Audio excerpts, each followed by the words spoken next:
In 1982, Algeria did something impossible. They beat West Germany, they beat Chile, they won 2 games at the World Cup. And still, they were sent home.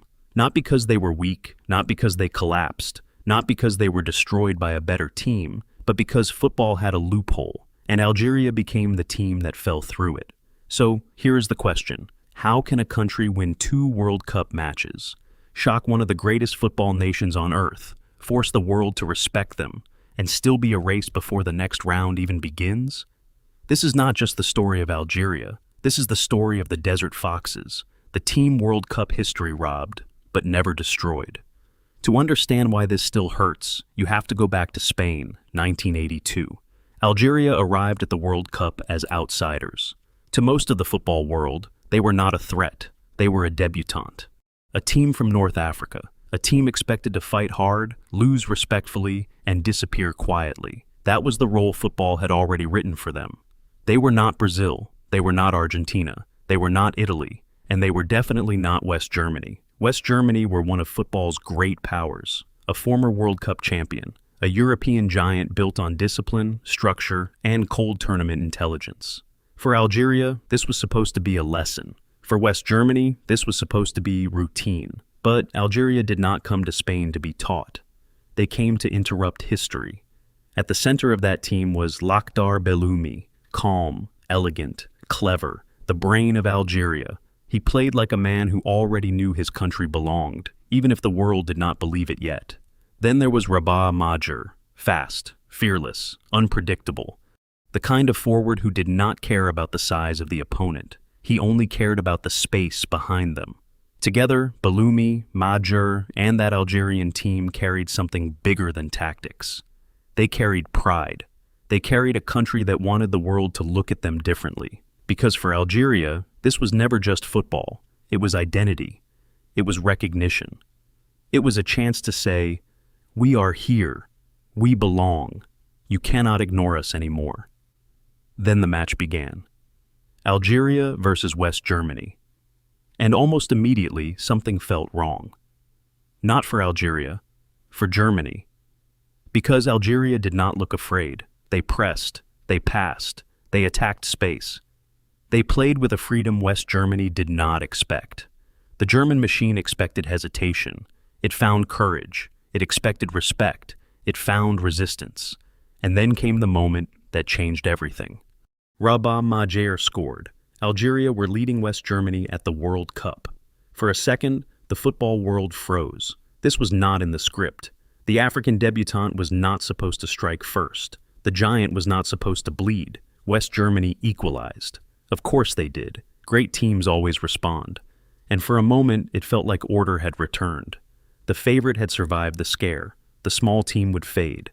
That is usually how these stories go. But Algeria refused to follow the script. They came again. And then Lakhdar Belloumi scored. Algeria 2, West Germany 1. That was not just a scoreline. That was an earthquake. A team that was supposed to disappear had beaten one of the most powerful nations in football. Not with luck, not with fear, but with courage, intelligence, and belief. For one night, Algeria were not outsiders. They were not guests. They were not a cute underdog story. They were history. And that should have been the beginning of something beautiful. Belloumi should have become one of the faces of that World Cup. Madjer should have been remembered as one of the players who helped open a new door for African football. That entire Algerian team should have been celebrated as one of the greatest breakthrough stories the tournament had ever seen. But football does not always reward the teams that deserve it. Sometimes, football finds a crueler ending. Because Algeria were not finished. They later beat Chile 3-2. 2 wins at a World Cup. For a debutante nation, that should have meant glory. That should have meant a place in the next round. That should have meant the world had no choice but to respect them. But there was one problem. At the time, the final group matches were not played at the same time. That meant Algeria finished their games before West Germany and Austria played theirs. And because of that, West Germany and Austria knew exactly what result would send both of them through, and exactly what result would send Algeria home. Think about how cruel that is. Algeria had done their job. They had shocked Germany, they had beaten Chile, they had given everything, and now they could only watch. Their fate was no longer in their own hands. West Germany scored early against Austria, 1-0. That score was enough. Enough for West Germany, enough for Austria, enough to eliminate Algeria. And after that goal, the match changed. The urgency disappeared, the risk disappeared, the competition disappeared. The ball still moved, but the game felt dead. Everyone watching understood. The fans understood, the commentators understood, and Algeria understood. This was not football anymore. This was calculation. This was survival. This was two teams realizing they did not need to fight, because Algeria had already been sacrificed. When the final whistle blew, West Germany and Austria advanced. Algeria went home. But the shame was too obvious to ignore. The outrage was too loud. Football had embarrassed itself.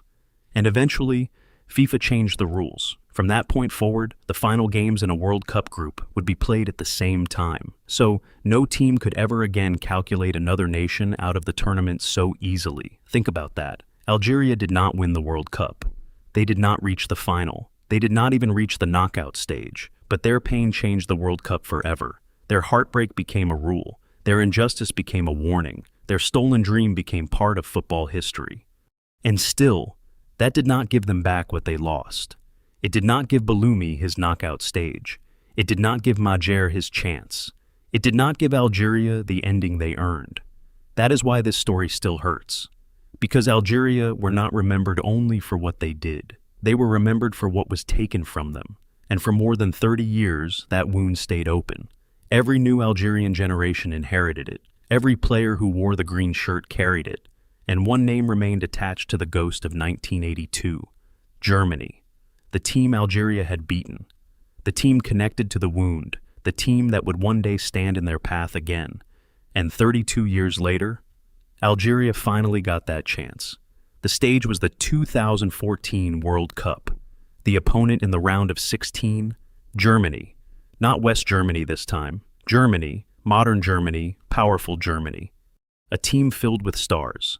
Manuel Neuer, Thomas Müller, Mesut Özil, Toni Kroos. A team that would later destroy Brazil 7-1. A team that would go on to win the World Cup. But before Germany became world champions, they had to survive Algeria. And Algeria did not play like victims. They played like hunters. From the opening minutes, they attacked the space behind Germany's defense. They ran at them. They pressed them. They forced one of the most organized teams in the world to panic. Germany wanted control. Algeria gave them chaos. Germany wanted rhythm. Algeria gave them fear. And the clearest proof was Manuel Neuer. That night, Neuer was not just a goalkeeper. He was a goalkeeper, defender, sweeper, and emergency rescue system all at once. Again and again, Algeria sent the ball behind Germany's backline. Again and again, Algerian runners chased it. And again, Neuer had to sprint out of his box to save Germany. That is how close Algeria came. Germany did not survive because Algeria were harmless. Germany survived because Neuer had to become something more than a goalkeeper. If he hesitated once, Algeria might score. If he misread one run, Germany might fall behind. If he played like a normal goalkeeper, the future world champions might not even reach the quarterfinals. But football does not always give perfect endings. The match went to extra time. Germany scored. Then Germany scored again. Algeria were down 2-0. The dream looked finished. But even then, the Desert Foxes refused to disappear. In the final moments, Abdelmoumene Djabou scored. 2-1. Not enough to save Algeria, but enough to prove something. They had not come to Brazil to be a victim. They had pushed the future world champions to the edge. They had made Germany suffer. They had taken the ghost of 1982 and faced it on the pitch. This time, there was no loophole, no other match, no calculation, no hotel room helplessness. This time, Algeria lost a football match, and strangely, that mattered. Because there is dignity in losing when you are allowed to fight. There is dignity in walking off the pitch knowing the result was decided by your own battle. In 1982, Algeria were robbed of control. In 2014, they got control back. They lost the game, but they won back respect. And that respect became the bridge to the next chapter. Because Algeria did not only want to be remembered as the team robbed by history, They wanted something real, something no one could take away. A trophy. That is where Riyad Mahrez enters the story. Mahrez was the perfect symbol for modern Algeria. Smooth, elegant, dangerous. A player who spent his career making people regret underestimating him. At Leicester City, he helped create one of the most impossible stories in Premier League history. At Manchester City, he became part of one of the strongest teams in Europe. But with Algeria, the mission was different. This was not about club football. This was about a country, a shirt, a memory, a wound. And in 2019, Algeria finally found its moment. The Africa Cup of Nations final, Algeria versus Senegal. On one side stood Senegal, led by Sadio Mane, fast, powerful, hungry. On the other side stood Algeria, led by Mahrez, but the goal that changed everything came from Baghdad Bounedjah. He shot. The ball deflected. It flew high into the night sky. For a second it looked strange, ugly, almost accidental. Then it dropped, over the goalkeeper, into the net. Algeria led 1-0. It was not the cleanest goal. It was not the most beautiful goal, but for Algeria, it was priceless. Because finals are not about beauty, they are about survival. And Algeria survived, minute by minute, clearance by clearance, heartbeat by heartbeat. Then the final whistle came. Algeria were champions of Africa. For the first time in nearly 3 decades, the Desert Foxes stood at the top of the continent.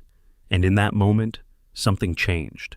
The country that had been robbed by history had finally created a memory no one could steal. There was no loophole, no calculation, no other team deciding their fate. This time, Algeria had the lead.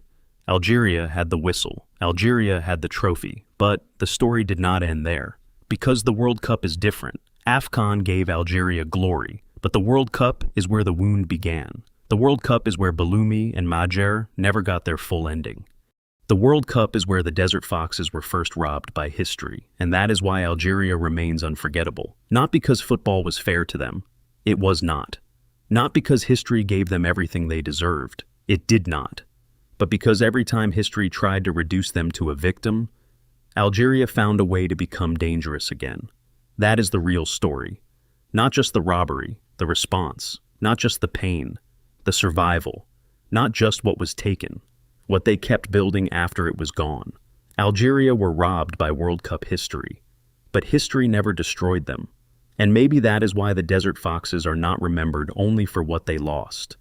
They are remembered for the way they kept coming back, again and again and again.